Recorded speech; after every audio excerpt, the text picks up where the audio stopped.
Hello royals, nice to see you here again. This is your regular source of royal news and analysis. But before we start, please subscribe to my channel and click the bell icon to receive the earliest notification. Omid Scobie rips into hot-headed Prince William in extraordinary interview and accuses him of being in heir mode and driving the rift with Harry as the author insists he's not on the Sussexes' payroll ahead of the release of his bombshell new book. Royal writer Omid Scobie ripped into hot-headed Prince William in his new bombshell book, Endgame. The Sussexes cheerleader accused the prince, 41, of being in heir mode and driving the rift with his brother Harry. It came after the author, 42, insisted he was not on the Sussexes' payroll ahead of his latest publication. The Times released extracts from Endgame today which revealed many explosive claims made Omid. He said William is a hot-headed company man who is increasingly comfortable with the palace's dirty tricks and the courtiers who dream them up. Omid, who was the royal executive editor of Yahoo News until July of this year, claimed it is William who, through his loyal aides and press relationships, has painted his brother as mentally fragile. The author claimed, the side of it that a lot of people don't know, or within our industry have known but chosen not to report, is just how involved William has been in many of the things that have gone out about his own brother.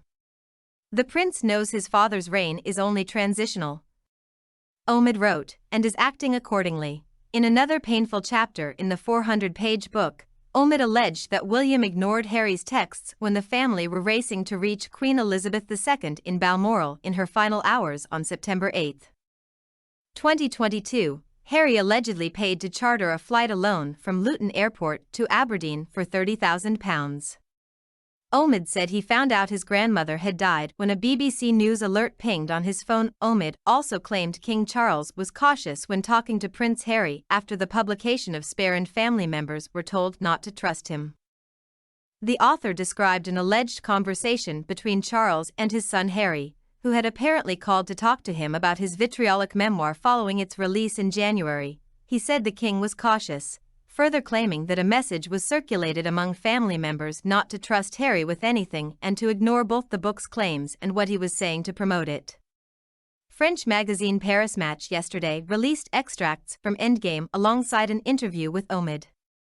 The journal reported that a source close saying of Charles's approach to the conversation, he wanted to limit their discussion to a harmless exchange. Concerning Harry, the message that circulated in the family was not to trust him. Everyone took it very seriously. Harry used Spare to make a series of personal attacks on his family, including the claim they helped trash his and Meghan's reputations, forcing them to move to California, and have shown no willingness to reconcile. He also accused his elder brother of physically attacking him at Nottingham Cottage in 2019 and lunging at him after the Duke of Edinburgh's funeral in 2021. In Endgame, Omid said that despite the strained relationship between Charles and the Sussexes, she and Harry still keep him up to date by sending him photos of their children. But he claims that after Harry and Meghan sent the Waleses 3 children gifts last Christmas, William and Kate did not respond with so much as a text. The author, dubbed Meghan's mouthpiece, repeats previous claims that the Duchess of Sussex never wants to set foot in England again, never felt at home in the UK and never wants to be involved in the British monarchy again.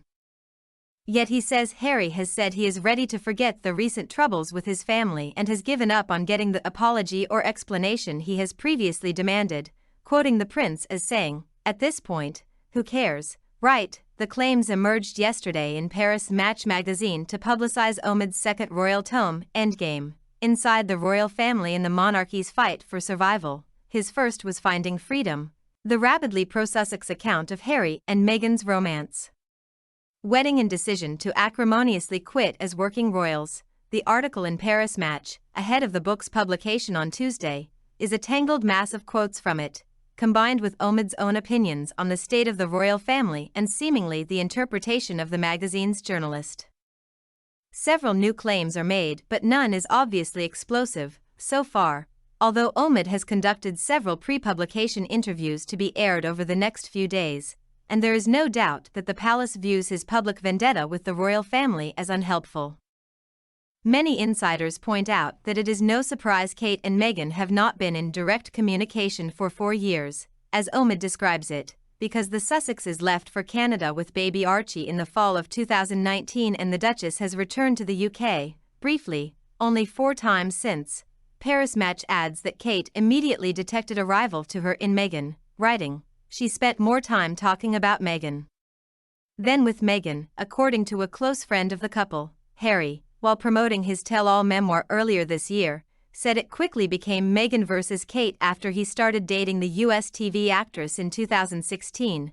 Harry also repeated claims that Kate made Meghan cry during a row about bridesmaids' dresses ahead of the Sussexes' 2018 wedding. William, Kate, Harry and Meghan were at one time dubbed the royal family's Fab Four after they initially appeared to form a close bond. But when they were reunited for a car journey the day after the Queen's death in September 2022, there was a palpable silence as they traveled the short distance to Windsor's Long Walk, the book claims. The magazine goes on to say the book describes the complete breakdown of relations between the brothers, saying, "Not even a text message at Christmas," although, according to Omid, Meghan and Harry had sent gifts to Kate and William's children, while neither Buckingham Palace nor Kensington Palace wants to comment on the claims. The book's publication is unlikely to do anything to bolster hopes that Harry may one day be reconciled with his family. Last week it was suggested there was a thawing of relations after sources close to the prince leaked to Chosen Media that he had a warm conversation with his father when he rang to wish him a happy 75th birthday. Omid insists he is not friends with the Sussexes, nor was he in direct contact with them over the book, and the Sussexes have denied they are affiliated with it, but there is a certain level of detail that, if true, could only have come from sources who are extremely close to the couple. This includes claims that Harry twice texted his estranged brother around the death of the Queen and heard nothing back, and that his father, King Charles, called him from an unknown number. Paris Match also reports that Omid will say it was Harry's aunt, Princess Anne, who persuaded Charles to withdraw the use of Frogmore Cottage from the Sussexes, prompting the prince to plead, "Don't you want to see your grandson anymore?" And Omid said that only Harry's uncle, Prince Edward, was concerned about the prince's mental health. He even accused the king of being more worried about the pressure on Prince Andrew in the wake of the Epstein scandal. The magazine says, meanwhile, the king could not bring himself to hurt his brother. He was in tears because he was afraid for Andrew's mental health. Charles leads with his head and his heart. William is colder. He wants the job done and he had no problem with casualties along the way.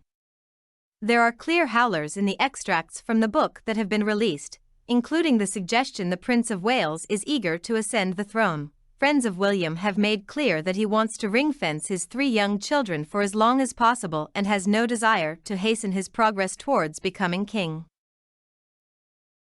So what do you think about this news, guys? Thank you for tuning in to today's discussion. As always, I encourage you to share your thoughts in the comments section below. Stay tuned for more updates on the intriguing world of royalty. Until then, thanks for watching. We'll see you again with some more fascinating news about the royal family. Thank you.